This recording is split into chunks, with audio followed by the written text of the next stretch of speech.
नमस्कार दोस्तों, मैं आशीष कुमार झा आपके अपने YouTube channel origin of success पर आप लोगों का हार्दिक स्वागत करता हूं। मैं आज फिर से आप लोगों के बीच बिहार पुलिस तथा अन्य कॉम्पिटिटिव एग्ज़ाम को देखते हुए एक और वीडियो लेकर जुड़ा हूं। आज का जो हमारा वीडियो होगा उसका टॉपिक होगा पर्यावरण। दोस्तों, ये एक ऐसा चैप्टर है जिनसे कि किसी भी कॉम्पिटिटिव एग्ज़ाम में प्रश्न आने की प्रबल संभावना होती है। पर्यावरण शब्द परि और आवरण के मिलने से बना है। परि का अर्थ होता है हमारे चारों ओर है तथा आवरण का अर्थ होता है घेरना। अतः पर्यावरण का शाब्दिक अर्थ है जो आवरण हमें चारों ओर से घेरे हुए हैं। पर्यावरण में पहला टॉपिक है हमारा हरित गृह प्रभाव। इंग्लिश में इसे ग्रीन हाउस गैस इफेक्ट कहा जाता है। ग्रीन हाउस प्रभाव वह प्रक्रिया है जिसमें ग्रीन हाउस गैसें जैसे जलवाष्प, carbon dioxide, methane, ozone, nitrous oxide आदि सूर्य से आने वाले लघु विकिरणों को तो पृथ्वी पानी देती है, किंतु पृथ्वी से वापस लौटने वाले दीर्घ विकिरण को अवशोषित कर लेती है। इस प्रकार पृथ्वी की सतह पर ऊष्मा बनी रहती है। इन गैसों के बढ़ती मात्रा से वायुमंडलीय ऊष्मन की दर में वृद्धि हो रही है। जलवाष्प ग्रीन हाउस गैसों के प्रभाव में वृद्धि करने वाला सबसे प्रभावी कारक है। हालांकि मानव जनित कारकों में भूमंडलीय तापन हेतु कार्बन डाइऑक्साइड सर्वाधिक प्रभावी ग्रीन हाउस गैस है। हाइड्रोफ्लोरोकार्बन, परफ्लोरोकार्बन, सल्फर, हेक्साफ्लोराइड अन्य ग्रीन हाउस गैसें हैं।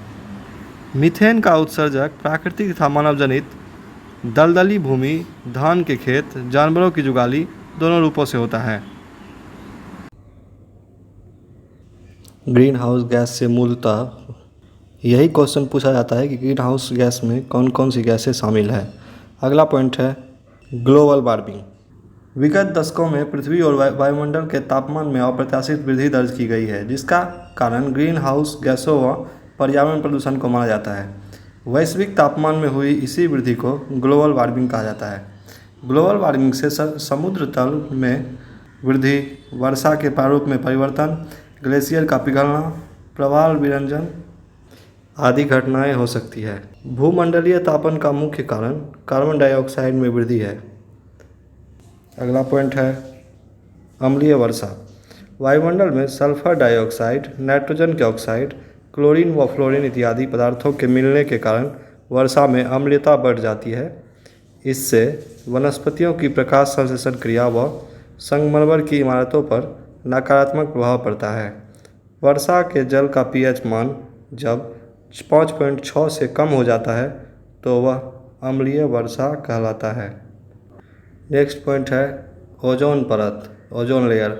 ओजोन परत समताप मंडल स्ट्रेटोस्फीयर में मुख्यतः 15 से 30 किलोमीटर की ऊंचाई पर अवस्थित है, जो कि सूर्य से आने वाली हानिकारक परावैंगनी अल्ट्रावायलेट किरणों को अवशोषित कर जीव समुदायों, विशेषतः मानवों को त्वचा कैंसर व अन्य गंभीर बीमारियों से बचाती है। क्लोरोफ्लोरोकार्बन ओजोन परत के क्षरण के लिए मुख्य उत्तरदायी गैस है। इसका उपयोग रेफ्रिजरेटर, एयर कंडीशन, स्प्रे आदि में होता है। इसके अलावा carbon tetrachloride, methyl bromide, methyl chloroform, halons आदि रसायन में ओजोन परत के क्षरण हेतु जिम्मेदार है। 1987 में निर्मित तथा 1989 में उससे प्रभावी मॉन्ट्रियल प्रोटोकॉल ओजोन परत संरक्षण से संबंधित है। विश्व ओजोन दिवस 16 सितंबर को मनाया जाता है। समताप मंडल के अतिरिक्त वायुमंडल के निचले स्तर अर्थात क्षोभ मंडल में भी ओजोन परत पाई जाती है।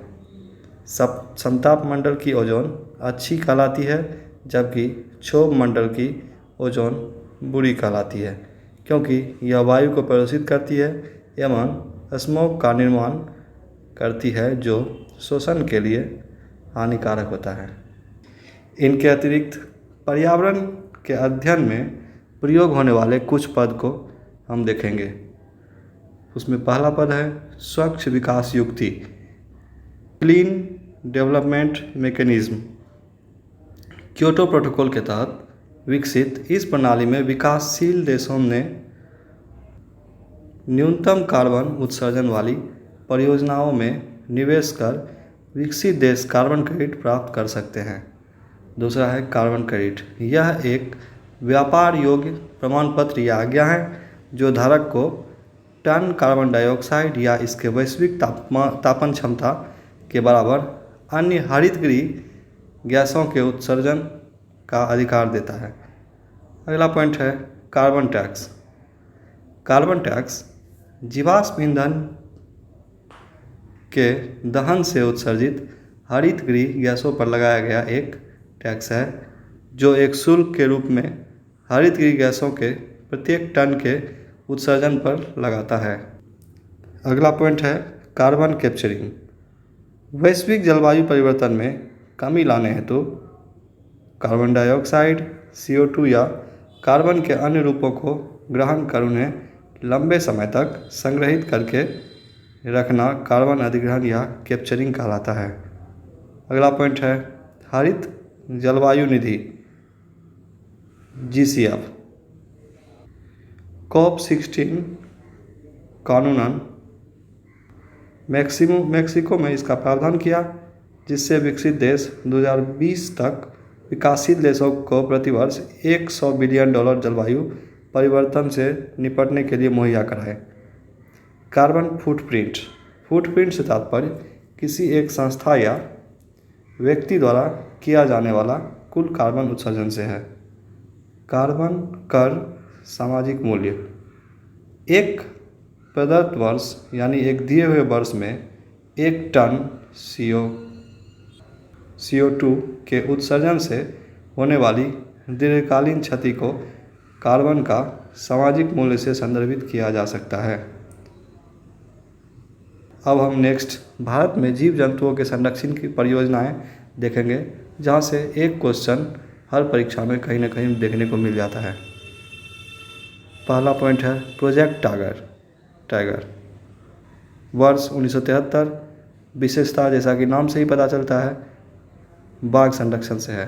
Project elephant 1992। हाथी व उनके आवास का संरक्षण से। एलिफेंट यानी हाथी। अगली परियोजना है सेव SAVE। सेव का full form saving Asia's vulture from extinction 2011। गिद्ध संरक्षण। इसका डिक्लोफेनेक दवा प्रतिबंधित। अगली परियोजना है हंगुल परियोजना के संरक्षण हेतु। वर्ष 1970। कश्मीरी स्टेग हंगुल के संरक्षण के लिए। अगला परियोजना है मगरमच्छ प्रजनन एवं संरक्षण परियोजना 1975। मगरमच्छ प्रबंधन व संरक्षण। अगली परियोजना है इंडियन राइनो विजन। वर्ष 2005। एक सींग वाले गेंडों का संरक्षण। राइनो जहाँ होता है, राइनो का मतलब एक सींग वाला गेंडा होता है। अगला परियोजना है लाल पांडा परियोजना। वर्ष है 1996। पूर्वी हिमालय क्षेत्र के लाल पांडा संरक्षण हेतु। अगली परियोजना है कश्मीरी मृग परियोजना। वर्ष 1970 का दशक। कस्तूरी मृग के संरक्षण हेतु। अगली परियोजना है हिम तेंदुआ योजना 2009। हिमालयी राज्यों में तेंदुओं का संरक्षण।